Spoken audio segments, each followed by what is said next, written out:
Hello and welcome to मैकटॉक। आज का क्वेश्चन है why violating Clausius statement also violates Kelvin statement और वाइस वर्सा। मतलब अगर मैं किसी भी एक स्टेटमेंट को लाइक क्लॉजेज स्टेटमेंट को वॉलेट करता हूं तो क्यों केल्विन स्टेटमेंट वॉलेट हो जाता है, और अगर मैं केल्विन स्टेटमेंट को वॉलेट करता हूं तो क्यों क्लॉजेज स्टेटमेंट वॉलेट हो जाता है। तो देखिए, अब हम करेंगे क्या, किसी भी सेकंड लॉ के किसी भी एक स्टेटमेंट को वॉलेट करेंगे और फिर चेक करेंगे कि क्या दूसरा स्टेटमेंट भी वॉलेट हो रहा है या नहीं हो रहा है। अगर हो रहा है तो मतलब पूरा का पूरा सेकंड लॉ भी वॉलेट हो जाएगा। कब? जब कोई भी एक स्टेटमेंट अगर वॉलेट हो जाता है तो हम क्या कर रहे हैं यहां पे, जैसे कि मैंने कहा था, हम क्लॉजेज स्टेटमेंट को वॉलेट करेंगे और ये चेक करेंगे कि क्या केल्विन भी वॉलेट होगा या नहीं। अगर केल्विन भी वॉलेट हो जाता है इसका मतलब किसी भी एक स्टेटमेंट के वॉलेट होने पर पूरा सेकंड लॉ वॉलेट हो जाएगा।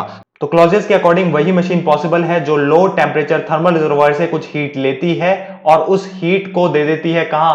हाई टेम्परेचर थर्मल रिजर्वायर में। हाई टेम्परेचर थर्मल रिजर्वायर में उस हीट को दे देती है। अगर ऐसी कोई मशीन है तो क्लॉजेस बोलता है उसके लिए कोई एक्सटर्नल एजेंसी की जरूरत होगी या फिर वर्क या एनर्जी की जरूरत होगी उस हीट को low temperature to high temperature region में पहुंचाने के लिए। बट हमें क्या करना है, हमें इस क्लॉजेस को इंपॉसिबल बना देना है, हमें इसे वॉलेट कराना है। तो वॉलेट कराना है मतलब इसको इंपॉसिबल बनाना है। इंपॉसिबल बनाना है मतलब हमें किसी एक इंपॉसिबल मशीन को बनाना है जो कि क्लॉजेस को वॉलेट करे। अब वॉलेट कब करेगी? वॉलेट तभी करेगी जब वो बिना वर्क के ही इस हीट को ट्रांसफर करने लग जाएगी low temperature to high temperature. मतलब Q2 हीट को अगर आप Q2 हीट को low temperature T2 to T1 transmit करते हैं तो इसका मतलब जो मशीन आपके पास है वो इंपॉसिबल मशीन है। और हमने क्या कर दिया? क्लॉजेस को किसी तरीके से वॉलेट कर दिया। अब देखिए, केल्विन को अगर हम देखें तो केल्विन की पॉसिबल कंडीशन को अगर आप लें तो केल्विन के अकॉर्डिंग क्या होता है, किसी भी मशीन को अगर आप हीट दे रहे हैं, मतलब Q1 आपने हीट दी किसी भी मशीन को किसी high temperature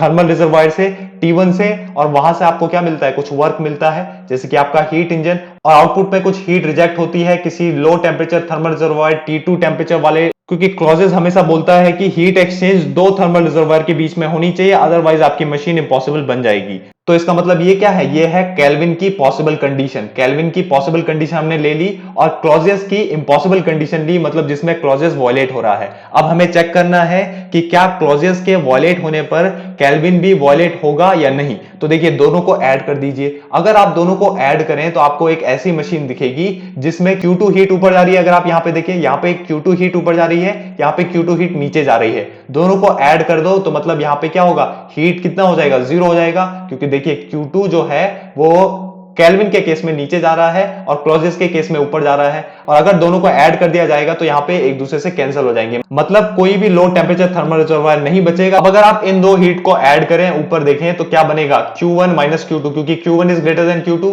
Q1 is greater than Q2। दोनों को ऐड करिए, दोनों मशीन को ऐड करिए तो यहां पे देखने को मिलेगा कि ये क्या बन जाएगा? Q1 माइनस Q2 नीचे को ट्रांसफर हो रहा है क्योंकि Q1 की डायरेक्शन आएगी, क्योंकि Q1 बड़ा है Q2 से। तो ये हीट कहां से आ रही है? ये हीट आ रही है आपकी हाई टेम्परेचर थर्मल रिजर्वायर से। अब देखिए, क्योंकि Q2 से Q2 तो कैंसिल हो गया, Q2 से Q2 तो कैंसिल हो गया, मतलब कोई भी लो टेम्परेचर थर्मल रिजर्वायर नहीं बचा। मतलब आप क्या बचा? सिर्फ और सिर्फ आपको वर्क मिलेगा, और वर्क कितना मिलेगा? Q1 माइनस Q2, जो किसके इक्विवेलेंट है? इस इनपुट में आने वाली हीट के इक्विवेलेंट है। इसका मतलब हीट और वर्क बराबर हो गए हैं, हीट और वर्क ट्रांसफर बराबर हो गए। इसका मतलब एफिशिएंसी कितनी हो गई? एफिशिएंसी हो गई 100%। एफिशिएंसी हो गई 100%। तो इसका मतलब साफ है कि केल्विन स्टेटमेंट वॉयलेट होगा। क्यों? क्योंकि केल्विन स्टेटमेंट बोलता है कि जो हीट है वो ट्रांसफर होनी चाहिए दो थर्मल रिजर्वायर के बीच में, और अगर वो एक ही थर्मल रिजर्वायर के बीच में ट्रांसफर होगी तो वो उतना ही वर्क देगी कि जितनी वो खुद होगी। तो इसका मतलब क्या हो गया? केल्विन स्टेटमेंट भी वॉयलेट हो गया। तो यहां पे साफ पता चलता है अगर आप क्लॉजेस स्टेटमेंट को वॉयलेट करते हैं तो केल्विन भी वॉयलेट हो जाता है,